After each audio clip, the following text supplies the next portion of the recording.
To learn the good, the bad, and the reality of the off-grid lifestyle, click subscribe so you don't miss anything. Hit the bell notification. So as you can see, I have my power systems right here. You can see the generator is off. And obviously you can see the magic happening back here, making electricity with the solar panels on this very sunny day. I'm gonna walk over here to the other side of the camper, and hopefully you can hear the air conditioner is running. So we have 800 watts of solar panels. The air conditioner, when the compressor is on, pulls 450 watts. So I'm almost doubling the amount of watts that I'm making versus how much I'm using. Now the other thing is the air conditioner doesn't run all the time. It only runs for a little bit and then shuts off. So the panels have no problems keeping up. That being said, I can't run it at night. So I run the air conditioner till about 4:30. Then Carolyn and I will settle down in the evening at 7 o'clock. And if it's really hot, I'll turn the generator on and then do a little maintenance charge or top off the batteries with the generator. So from 7 to 9, 2 hours, the generator runs.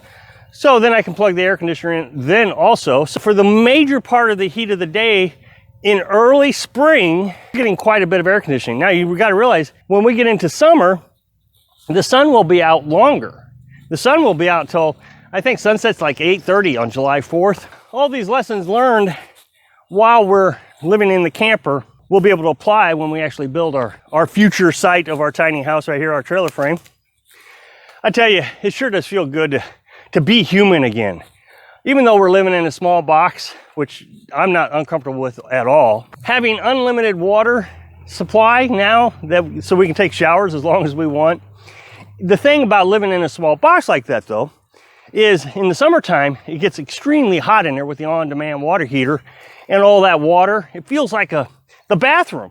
When you take a shower, you walk in and you got that big steam of, well, with the air conditioner run now, we can run it while we're taking a shower. Keeps the place cool, keeps it dry. I made a video about a week ago where I was talking about the advantages of building a tiny home. And I brushed on one of the topics. It's cheaper. That we're gonna be able to build a tiny home for $5,000. It's gonna be 200 square feet. So the building's gonna be 12 feet wide by 16 feet long. That's where the bucket sits here. And then the rest of the trailer, we'll probably go to about right here. And then we're just gonna cut the trailer off. That'll give us a little bit of porch space if we want a porch. And of course, we're making quite a bit of progress back here.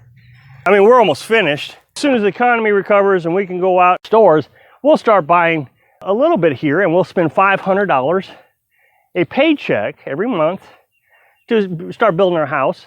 And so 5,000 divided by 500, that's 10 months. We should have this done in 10 months once we start aggressively buying product. And the reason we're going to buy product slowly is so we can find the sales. Now, as I was saying, we're going to only spend $5,000 on this house, and we're going to pay cash versus paying for a $100,000, $200,000, $500,000 home. And in my opinion, you just keep sinking money into those big houses. Those are big, expensive houses. The maintenance and upkeep, you got to hire professionals to come out, maintain it. I mean, there might be some work that you can do on your own, but overall, if you have a major plumbing problem, you're probably going to hire a plumber. You have a major electrical problem, you're going to probably hire an electrician. Whereas with me, it doesn't matter what I do. I mean, we're going to run off solar panels. We got the IBC tank. We're going to use wood heat. The wood heat is going to keep my tank from freezing. So there's just a lot of things that I'm going to be able to save money on just because I don't have a big house. When you go into debt to pay for a house, let's say you spend $100,000, and these are just made up numbers, but you spend $100,000 on a house. And then you go and get a loan, and then so you pay interest on that loan. By the time you're done paying for the house, you could be up to $150,000 because you pay for the interest. When you want to sell the house, you'll sell it for, let's say, $150,000. And you're gonna think, man, I made a profit. I made $50,000 off this house. But that's not true because you just spent $50,000 in interest. With me, I'm going to be saving money. I'll be putting money into the bank and making interest. I don't go into debt. I will recognize not going into debt. I can't have nice things right away. I got to save up for it. And then I go do it. Carolyn and I have been doing the nomadic lifestyle for 3 years. Prior to that, we were spending, I don't know, another 3 years trying to get debt free. Slowly, we've gotten to a spot where we can spend $4,200 to buy a piece of property, acre and a half. And it's beautiful property. The longer we're out here, the more green it gets. It's just beautiful. No matter what happens now, I can't lose my property. But Rob, what about taxes? Well, since there's no major structures on the property, my taxes are currently $23 a year for this property. I suspect it will go up a bit, but even let's say it's $100, $200 a year. That's $100 or $200 a year. I mean, we're talking $10 or $20 a month is all I got to save back to hold on to my property so I don't lose my property. Because I'm going to build a tiny. Now, you put a $100,000 home on that, and your taxes are going to go through the roof. You're going to be $800, $1,000 a year in taxes. Now, here's the thing. All the wasted space. Carolyn and I do not require a lot of space. Shower, a bed, someplace to sit so I can work on my computer. Well, here's the cool thing. I just showed you that I'm running an air conditioner off solar panels. If I had a big house, 800 to 1,000 square foot house that's cost me $100,000, now I got to have a 30,000 BTU air conditioner instead of a 5,000 BTU air conditioner.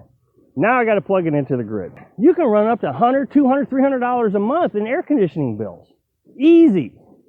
Well, the reverse is true also. When you have to heat the house, up here in the north, I know the folks in the south don't have this major problem, but up here in the north, when you have to heat the house, you got big heaters. You could use gas heat or electric heat, and there again, you're going to be $300, $400 in bills paying for your heat.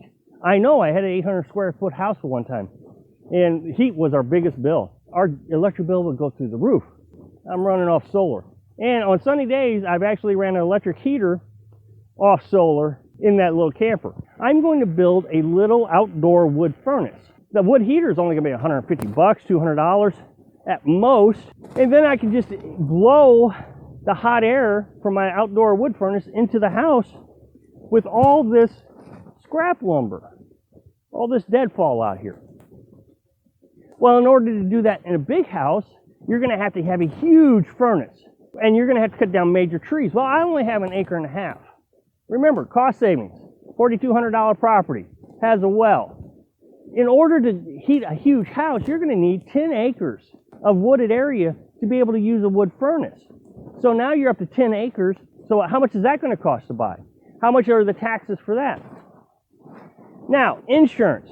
Of course, you're going to have to insure your house because there is no way you can afford to replace your home if it burns down when you have a $100,000 or $200,000, $500,000 home that you're paying for. So even the bank is going to require you to have insurance. Insurance, in my mind, is the biggest waste of money that I can think of. You pay into something, and if you never use it, you lose it. I've paid in the insurance all my life. I've had one minor accident. I backed into a tree, bent the bumper of my truck, $4,000. Well, I paid in a lot more than $4,000 in the insurance. So on my tiny house, who's going to insure my tiny house? Well, first of all, probably no company will insure my house because it's tiny and doesn't meet regulations. It's not hooked up to electric. It's going to be wood furnace, outdoor wood furnace. Oh no, we're not going to pay. Or they'll say, okay, we're going to really sock it to you, and you're going to have $500 a month payments for a house that's $5,000. So it doesn't make sense. So what's the best thing to do? Save your money. Put it in the bank, even if you just use the insurance money. Okay, I know insurance is going to be, let's just use a reasonable number. Let's say I know insurance is going to be $100 a month. I put that in the bank. Well, if I never have to use it, I'm going to have a lot of money plus the interest being paid onto that money. If I do have to use it, I'm only going to have to replace a $5,000 house, and so I get to keep the money that I didn't use. So in my opinion, there are 1,000 advantages to having a tiny house off-grid, and then there is to go buy a big house. I really think that the tiny house, off-grid living, is going to be the future. As retirement plans start to dry up, Social Security may dry up. These are things that we can fund on our own without needing creditors, high-paying jobs. Thanks for watching.